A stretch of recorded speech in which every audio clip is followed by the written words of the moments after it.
শুরু হলো radio order অনুষ্ঠান। আজকের অনুষ্ঠানে প্রথমে শুনবেন একটি গল্প, দিবাকরের উপহার।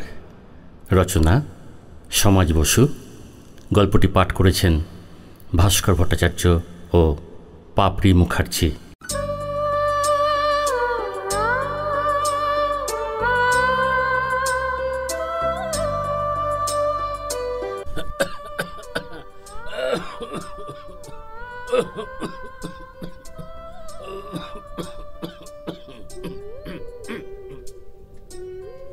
কি হলো, অত কাশছো কেন?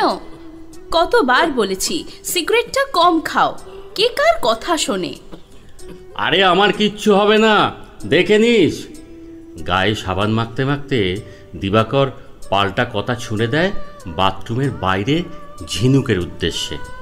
যাকে এখন আর লোকটাকে নিয়ে পড়ে থাকলে চলবে না। ঝিনুকের রিটায়ারমেন্টের 6 মাস বাকি, তবু এই বয়সে এতটুকু বদলায়নি মানুষটা। পায়ের তলায় সরছে। আজকে ছুটির দিন, রোববার, আজও তাকে বেরোতে হবে। অফিস কলিগের ডাক এসেছে। তবে ঝিনুকের আদেশ মতো সকাল সকাল স্নান সেরে বেরোচ্ছে। এই যা অবেলায় স্নান তার যে একেবারে পছন্দ নয়, তাই বাধ্য ছেলের মতো বাথরুমে ঢুকতে হয়েছে দিবাকরকে। সপ্তাহ শেষে 2 দিন নিজের ইচ্ছায় ঝিনুকই হেঁসেল সামলায়। জলখাবারটাও রান্নার মাসিকে করতে দেয় না। কাজের ফাঁকে ফাঁকে মানুষটাকেও সামলাতে হয় তাকে। ঝিনুক, তোয়ালেটা দে, নিতে ভুলে গেছি রে। গ্যাসের উপর তেলের কড়াইটা মাসির জিম্মায় ছেড়ে তোয়ালে নিয়ে ছুটে যায় ঝিনুক। আমার তো মাথা খারাপ করেইছে, এবার তোকেও পাগল বানিয়ে ছাড়বে, দেখে নিস। মানুষটাকে অত লাই দিবি না, মাথায় চড়ে বসবে, এই বলে দিলাম। মহশ্বেতা, দিবাকর সেনের স্ত্রীর ঝিনুকের প্রতি সতর্কবার্তা। মেয়েটা নিজের পেটের মেয়ে না শুভর বউ, মাঝে মাঝে গুলিয়ে ফেলেন তিনি। এত বছর কম ঝক্কি পোয়াতে হয়নি মানুষটাকে নিয়ে। এখন তার যাবতীয় বায়নাক্কা একাই সামলাচ্ছে ঝিনুক। মেয়েটাও পারেও বটে। সকাল থেকে রাত অবধি যতক্ষণ ঘরে থাকে ওই মেয়ে একেবারে ছায়ার মতো লেগে থাকে। তিনি যা পারেননি, ধমকে ধমকে সেই কিছুটা বাগে আনতে পেরেছে। বউ ছেলের কোনো কথায় কোনোদিন কর্ণপাত করেনি যে মানুষটা, সেই মানুষই আজ যেন ঝিনুকের হাতের পুতুল। ভয়ে একেবারে তটস্থ হয়ে থাকতে হয় তাকে। কি জানি কি জাদু যে করলো মেয়েটা। কি খাবার রেডি তো? আমি কিন্তু রেডি। খাবার টেবিলে এসে বসে পড়ে দিবাকর। আমিও রেডি। লুচির প্লেটটা দিবাকরের সামনে রেখে দেয় ঝিনুক। হ্যাঁ, এ কি রে, মাত্র 4টে? আর 2টো দে। দেব দেব, আগে খেয়ে নাও, তারপর। ঠাকুর ঘর থেকে শ্বশুর বৌমার কথা কানে চলে যায় মহাশ্বেতার। সকাল সন্ধে 2 বেলা ঠাকুর ডাকা আর একটু আধটু সেলাইয়ের কাজ, এছাড়া আর এখন তো কিছুই করতে হয় না তাকে। মেয়ের করা হুকুম, সংসারের কোনো কাজই করা চলবে না। যা করা শাসন, রীতিমতো ভয় ধরিয়ে দেয়। আমার একটু দেরি হতে পারে, তোরা খেয়ে নিস। বেরোনোর মুখে চেঁচিয়ে বলে দিবাকর। 1:30টার মধ্যে আসতে হবে। লাঞ্চ সেরে শপিং, তার কথা কি ভুলে গেছো? ঝিনুকের কথায় ঘাড় নেড়ে বেরিয়ে পড়ে দিবাকর। নভেম্বরের মাঝামাঝি সময়, ভোরের দিকে আর বিকেলের পর থেকে একটু একটু শীত ধরায় শরীরে। আজ সকালে 2-1টা গরম জামা কাপড় আলমারি থেকে ঝিনুকই নামিয়েছে। শুভর সোয়েটারে চোখ পড়তেই তার মনে পড়ে গেল গত বছর সোয়েটারটা কিনতে গিয়ে শুভর কোম্পানির সিইওকে সেই ওর ট্রান্সফারের জন্য অনুরোধ করেছিল। ঝিনুক স্বপ্নেও ভাবতে পারেনি যে এত তাড়াতাড়ি তিনি রিলিজ অর্ডার দিয়ে দেবেন। বিয়ে 1.5 বছরের মাথায় কোম্পানির কলকাতা ব্রাঞ্চে শিফট করেছে শুভ। বেঙ্গালুরু থেকে কাল সকালের ফ্লাইটেই সে ফিরছে। ছেলের ফেরার আনন্দে ঝিনুকের শ্বশুর দিবাকর বাজার থেকে 4-5 রকমের মাছ নিয়ে হাজির। কাল অফিসের জরুরি মিটিং, তাকে যে যেতেই হবে। বৌমাকে কিন্তু ডুব মারতে বলেছেন দিবাকরই। কাল থেকে তো আরও একজনকে সামলাতে হবে তোকে। পারবি তো দুটোকে একসঙ্গে সামলাতে? মহাশ্বেতা ঝিনুকের শাশুড়ি প্রশ্ন করেন। ওসব আমি ঠিক সামলে নেব, তুমি একদম চিন্তা করো না মা। শ্বশুরের সোয়েটারের মাপ নিতে নিতে ঝিনুক উত্তর দেয়। সোজা হয়ে দাঁড়াও, নড়ছো কেন? আমি মাপটা নেব কি করে? দিবাকর সোজা হয়ে দাঁড়ালো। গলা কাঁধের মাপ নেওয়া শেষ করে শ্বশুরের পেট মাপতে শুরু করে দিল ঝিনুক। ওহ, ভুঁড়িটা কমাও বাবা, এই বয়সে মোটেও ভালো না। আমি কি করব বল, তুই তো রাতে গুনে গুনে রুটি দিস আর দিনেও মাপা ভাত। ঘি তো পাতে দিত ভুলেই গেছিস। তাও যদি ওজন না কমে কি করতে পারি তুই বল। বাইরে মানে অফিসে আজে বাজে কিছু খাও না তো? বিশ্বাস কর, সত্যি বলছি, কিচ্ছু খাই না। সত্যি বলছো? সত্যি বলছি, মা কালীর দিব্যি। কথাটা বলেই দিবাকর লজ্জায় জিভ কেটে ফেললেন। কি রগবাস্তের মতন কথাবার্তা বলছো মা, শুনলে তো? শ্বশুরের কথার প্রতিবাদ জানায় শাশুড়ি মাকে। ওসব আমি অনেক শুনেছি, তবুও তুই অনেকটা শোধরাতে পেরেছিস, যা আমি পারিনি। আর কোনোদিন যেন এসব কথা না শুনি তোমার মুখে, মনে থাকবে? দিবাকরকে রীতিমতো শাসন করে ঝিনুক। হ্যাঁ রে, তুই আমার মেয়ে, মা না ঠাকুমা? ধরে নাও 3 in 1। জানিস তো ঝিনুক, ঠাকুমাকে তো চোখেই দেখিনি, মাকেও সেই কোন ছোটবেলায় হারিয়েছি। কোনো কন্যা সন্তানের মুখও আমি দেখিনি। আজ মনে হয় তিনজনকে একই সঙ্গে ঈশ্বর পাঠিয়েছেন। কথাগুলো বলতে বলতে কখন যে গলার স্বরটা ধরে আসে দিবাকরের। সকাল থেকেই আকাশটা ভার হয়ে আছে। এইরকম একটা মেঘলা আবহাওয়ার পূর্বাভাস ছিলই। সারাদিন ঝিময়ে থাকার পর সন্ধে নামতে না নামতেই ঝিরঝিরে এক পশলা বৃষ্টি পথঘাট ভিজিয়ে দিল। ভিজে যাওয়া পথঘাটের মতোই দিবাকরের মনটাও হঠাৎ করে ভিজে গেল অলোকেশের জন্য। ঝিনুকের বিয়ে হওয়ার বছর না ঘুরতে ঘুরতেই সুচরিতা, অলোকের স্ত্রী, এক ম্যাসিভ হার্ট অ্যাটাকে চলে গেল। অলোকেশ আজ একা, মেয়েও কাছে নেই। চাকরি জীবনে প্রথম 15 বছর একই অফিসে পোস্টিং ছিল দুজনে। তারপর প্রমোশন পেয়ে দুজনে 2 অফিসে বদলি। কিন্তু বন্ধুত্বে এতটুকু চির ধরেনি, বরং দূরে গিয়ে মনের টানটা অনেক বেড়ে গেছে। ঝিনুককে মহাশ্বেতাই প্রথম পছন্দ করেছিল। তার পছন্দে সায় ছিল শুভরও। তারপর দুজনের বছর 2 মেলামেশার পর বিয়ে। এখন তো এই সংসারে শুধুই ঝিনুক আর ঝিনুক। এই ওয়েদারে কোথায় যে বেরোলো শুভ আর ঝিনুক কে জানে। 2 দিন বাদেই মেয়েটার জন্মদিন। এই অসময়ের বৃষ্টিতে ভিজে মেয়েটার আবার না শরীরটা খারাপ হয়। দিবাকর আপন মনে ভাবতে থাকেন।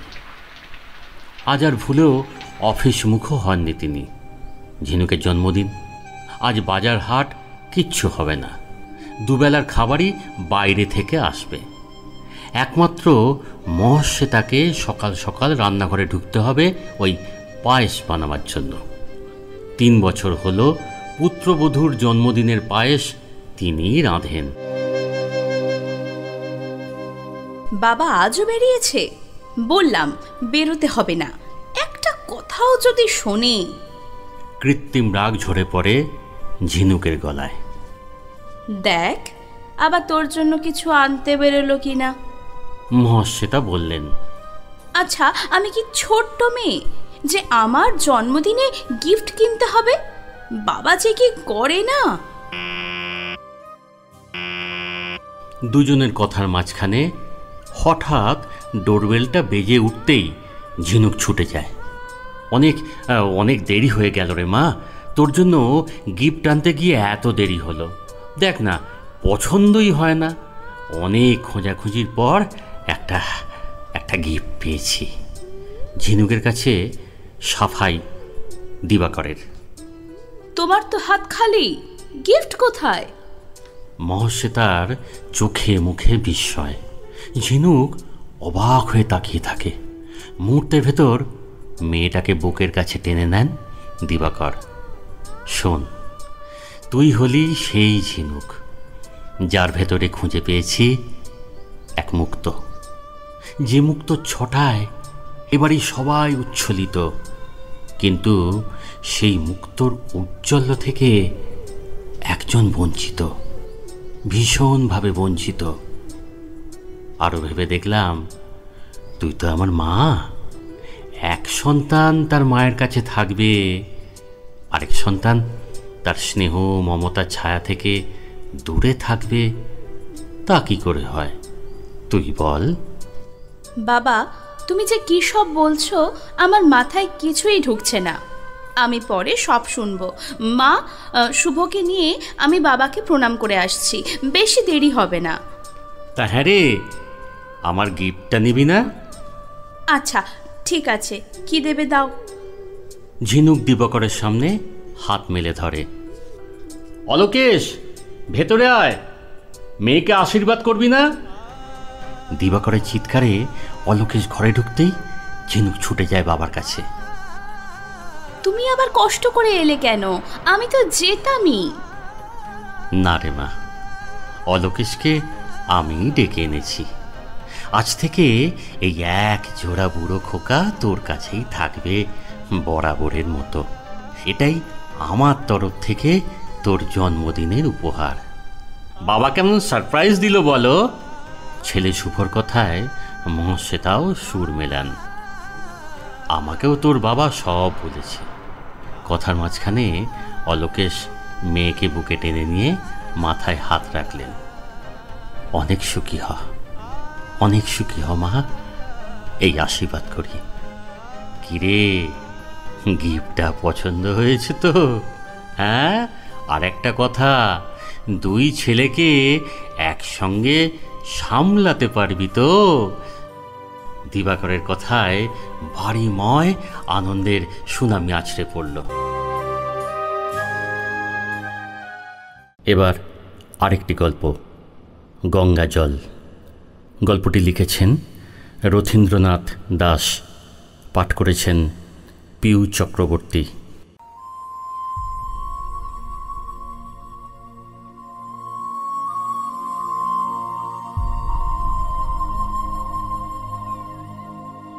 আমার পিতামহ শ্রী ফণীভূষণ চট্টোপাধ্যায় সাবেকি মানুষ হইলেও কিঞ্চিত লেখাপড়া জানা মানুষ ছিলেন। তারই লেখাপড়াটি পাঠশালার গণ্ডির মধ্যে আটকাইয়া থাকিলেও তিনি সাহেব সেরেস্তায় কাজ পাইয়াছিলেন। সেই কাজের ফলস্বরূপ টাকা পয়সার হিসেব এবং ধার বাকি ক্রয় বিক্রয় প্রভৃতিতে বিশেষ পটু হইয়াছিলেন। হুগলিতে পিতামহের আদি বাসস্থান, কিন্তু কাজে অকাজে তাকে বিভিন্ন জায়গায় ঘুরিতে হইত।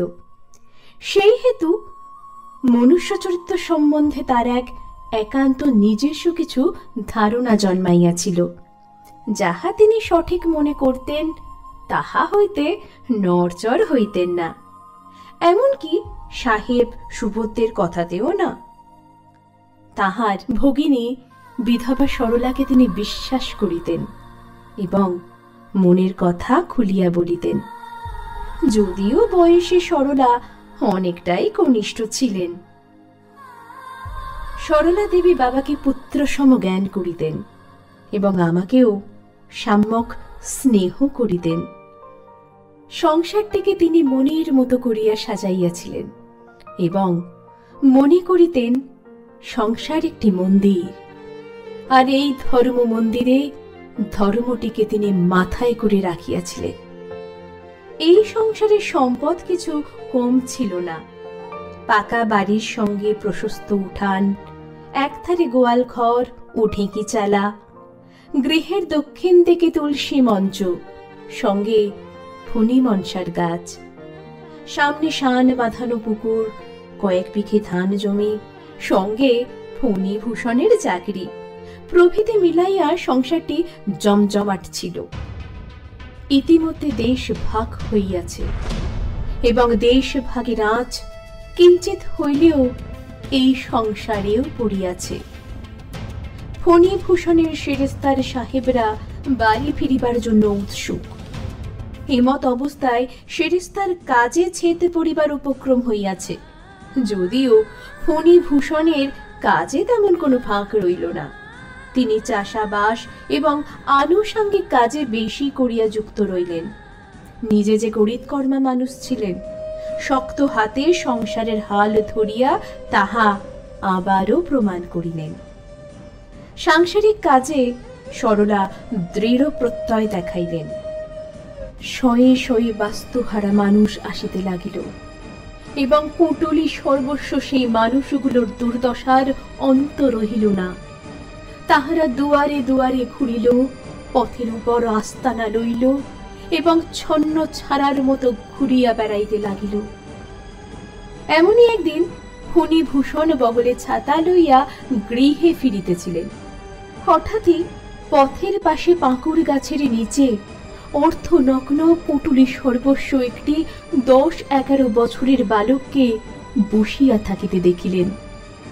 সর্বস্ব খোয়া যাওয়া এই বালকটিকে ভালোভাবে পর্যবেক্ষণ করিয়া এই সিদ্ধান্তে উপনীত হইলেন যে বালকটি দলছুট বাস্তুহারা ওপার বাংলার বাসিন্দা। তিনি নাম জিজ্ঞাসা করিল বালকটিকে, কোনো উত্তর করিল না। তার কোথায় কে আছে এ প্রশ্নেরও কোনো উত্তর নেই। তিনি বালকটির হাত ধরিলেন এবং সঙ্গে করিয়া গৃহে উপস্থিত হইলেন। নবাগত এবং আগন্তুক এই বালকটিকে দেখিয়া সকলেই ফণিভূষণের দিকে চাহিল। ফণিভূষণ সরলাকে আজ্ঞা করিলেন তাহাকে কিছু খাবার দিতে। কিছুক্ষণ পর ফণিভূষণ মুখ ধুইয়া সকলকে একসঙ্গে ডাকিয়া বলিয়া দিলেন যে রাম এই সংসারেই থাকিবে এবং সাংসারিক কাজকর্মে যুক্ত হইবে। আগামীকাল গোয়াল ঘরের কিছু অংশ পরিষ্কার করিয়া একটি চৌকি পাতাইয়া তাহার শয়নের ব্যবস্থা হইবে। ফণিভূষণ নিজে তাকে চাষের কাজ বুঝাইবেন এবং সরলা বুঝাইবেন সাংসারিক কাজ। সেই থেকে রাম এই সংসারের সদস্য। আমিও খুশি যে আমার একজন খেলার সাথী জুটিল, কিন্তু আমার মনে এই কৌতূহল রইয়াই গেল যে উহার নাম রাম কিনা, অথবা এটি পিতামহের দেয়া। নামটি যখন অভ্যস্ত প্রায়, এটির সম্বন্ধে আর কৌতূহল বোধ করি নাই, কিন্তু বয়ঃসন্ধি কালে সম্যক উপলব্ধি করিয়াছিলাম সেই রাম নামের মাহাত্ম্য। ক্রমে বয়স বৃদ্ধির সঙ্গে সঙ্গে রামেরও এই সংসারে প্রয়োজনীয়তা বৃদ্ধি পাইল, আর আমিও শিক্ষা অন্তে স্থানীয় বিদ্যালয়ে শিক্ষকতায় নিযুক্ত হইলাম। পিতামহ গত হইলেন। মূলত অনেক ডাক্তার বত্তির পরে তিনি প্রায় স্বেচ্ছা মৃত্যুবরণ করিলেন। আমার বোধ হইল মরণকালেও তার দীপ্ত মুখের এক কোণে সেই মিষ্টি হাসিটুকু বিদ্যমান ছিল। খাটিয়া প্রস্তুত হইল এবং সর্বাঙ্গে সাদা ফুল দিয়ে ঢাকিয়া তিনি শ্মশান যাত্রী হইলেন। বলা বাহুল্য, 4 জন সব বাহিদের মধ্যে একজন ছিল রাম। আমার সঙ্গে রাম ও পিতামহের অভাব সম্যক অনুভব করিল এবং এও বুঝিল এই সংসারে তার অস্তিত্ব ওই মানুষটির উপর নির্ভরশীল ছিল। এই জন্য তার কৃতজ্ঞতার অন্ত নেই। ক্রমে রাম এই সংসারের প্রায় অবিচ্ছেদ্য হইল। সরলা ঠাকুমার নিত্য প্রয়োজনে তার পান পাতা জোগাড় করা, দেশি মিঠে পান পাতা, তার সঙ্গে বিশেষ মশলা এবং গঙ্গা জলের যোগান দেয়া রামকে ঠাকুমার কাছে একান্ত স্নেহ ভাজন করিল। গরু জাপনার জোগাড়, খড় কাটা, মাঠ হইতে ফসল আনা, ঝাড়ের বাঁশ কাটা, পুকুরের খ্যাপলা জাল ফেলা আর নিত্য নারায়ণ সেবাতে রাম পিসিমার দক্ষিণ হস্ত হইল। রামের শোয়ার ঘরের পরিবর্তন আগেই হইয়াছিল। অধুনা একটি বড় টালির ঘরে পরিচ্ছন্নতার সঙ্গে তাহার বাসস্থান হইল। পূর্ব হইতেই আমিও রামদা বলিয়া সম্বোধন করিতাম, কিন্তু একটা ব্যাপার আমার কাছে লক্ষণীয় ছিল, যে রামদা তার নিজের টালির ঘরটুকুকে স্বতন্ত্র করিয়া রাখিয়াছিল। সেই ঘরে অবাধ প্রবেশ যেন রামদার পছন্দ ছিল না। ঠাকুমা একদিন ফ্রেমে বাঁধানো নারায়ণ মূর্তি রামকে দিয়া বলিয়াছিলেন, রাম, তুই এই দেবতাকে নিত্য পূজা করবি। রামদাদা যথাস্থানে মূর্তিটিকে রাখিয়া দিয়েছিলেন, কিন্তু কোনো পূজা পাঠ করিতেন কিনা তাহা আমার জানা ছিল না। রামদাদা সূর্য উঠিবার আগেই উঠিত। বাড়ির ঘর দুয়ার পরিষ্কার করিয়া যখন স্নানে যাইত, সূর্য তখন সবে উদীয়মান। ছোট্ট একটি রেখাবিতে ফুল তুলিয়া তাহা হইতে এক মুঠো লইয়া বাকিটা সযত্নে ঠাকুমার জন্য রাখিত। এমনই এক ভোরে এমন এক ঘটনা ঘটিল, যাহা আমাদের সংসারে অদৃষ্টপূর্ব অথবা অশ্রুতপূর্ব, যাহা এই সংসারকে এমন ভাবে নাড়া দিল যে তাহার ভিত নড়বড়ে করিয়া দিল। সেই ভোরে ঠাকুমা রামদার টালির ঘরের সম্মুখে স্থানুর মতো দাঁড়াইয়া পড়িল। একটি মাদুরের উপর হাঁটু কাড়িয়া বসিয়া, দুই কানে দুই হাত দিয়া নত চানু হইয়া, মাটিতে কপাল ঠেকাইয়া পরক্ষণে দুই হাতের কর প্রসারিত করিয়া বীর বীর করিয়া একটি শব্দ উচ্চারিত হইতেছে। যদিও অদূরে নারায়ণ মূর্তির পদযুগলে নিজের তোলা ফুল দিয়ে আবৃত ছিল, ঠাকুমা নিঃশব্দে আমাকে ডাকিয়া আনিল। ঘুমের ঘরে চোখ কচলাইয়া যাহা দেখিলাম, সেই দৃশ্য ঠাকুমা পূর্বেই দেখিয়াছিলেন। তিনি এখানেই ক্ষান্ত হইলেন না, বাবাকেও হাত ধরিয়া টানিয়া সেই দৃশ্য দেখাইলেন। সেই ভোরে সংসারটিতে হুলুস থুলুস পড়িয়া গেল। ঠাকুমা রামদাদাকে উঠোনের মাঝখানে দাঁড় করাইয়া সরাসরি প্রশ্ন করলেন, তোর পরিচয় কি? রামদা হতচকিত হইয়া গেলেও সম্মতি ফিরে পাইল, কিন্তু প্রশ্নের উত্তরে নিশ্চুপ রহিল। সেই মুহূর্তে তিনি নিদান দিলেন, তুই এক গলা গঙ্গা জলে নেবে, উত্তর দিবি তুই কে। সেই মতো রামকে অদূরে গঙ্গার ঘাটে আনা হইল, এবং আমরা পরিবারের লোকজন তীরে দাঁড়াইয়া রইলাম। রামদা আমাদের সকলের দিকে একবার মাত্র দৃষ্টিপাত করিয়া শান্ত মনে গঙ্গা বক্ষে নামিয়া গেল। আমার দৃষ্টিতে দেখিলাম রামদা হাঁটু জল হইতে কোমর জল এবং গলা পর্যন্ত জলে নামিল, কিন্তু তাহার মুখে কোন রূপ শব্দ উচ্চারিত হইল না। রামদার মাথা পর্যন্ত ডুবিল। সেই মুহূর্তেই হস্তের দুই বাহু প্রসারিত হইয়া করজোড়ে আকাশের দিকে উঠিল এবং পর মুহূর্তেই অদৃশ্য হইল। কিছুক্ষণ হতচকিত হইয়া অপেক্ষা করিবার পরও রামদা উঠিল না। রামদা দক্ষ সাতর হইয়া উঠিয়া না আসায় আমাকে অবাক করিল। বাবা তড়িঘড়ি জেলেদের খবর দিলেন। জেলেদের জালেও রামদা ধরা পড়িল না। শেষে ডুবুরিরা আসিয়া তাহাদের শেষ চেষ্টা করিল এবং প্রায় ৮ মাইল দূর হইতে রামদার চুলের মুঠি ধরিয়া গঙ্গার তীরে তুলিল। রামদার দুই চক্ষু নিমিলিত ছিল এবং মুখাবয়ব ছিল শান্ত, নির্লিপ্ত। দুই বাহু শিথিল হইয়া এমনই ছিল যেন সে ঘুমন্ত। বাবা এবং আমি সব বুঝিলাম। পিতামহ ফণিভূষণ, যিনি রামদাকে এই গৃহে স্থান দিয়াছিলেন, সেই 10 বছরের রামের পরিচয় হয়তো তিনিও বুঝিয়াছিলেন। রাম নামকরণ তাঁরই দেয়া। মনে হইল রামদাস সমস্ত জাতি ধর্ম মেরুকরণের অনেক ঊর্ধ্বে।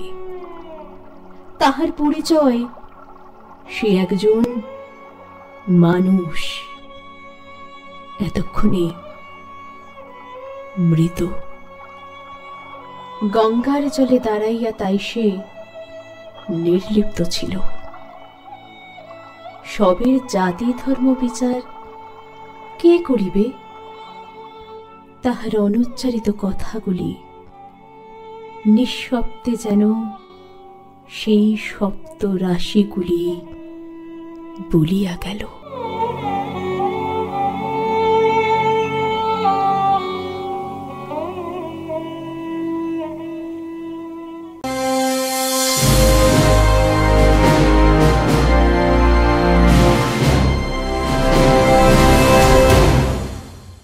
শুনতে থাকুন রেডিও অরার অনুষ্ঠান প্রতি শনিবার বিকেল ঠিক 5টায়।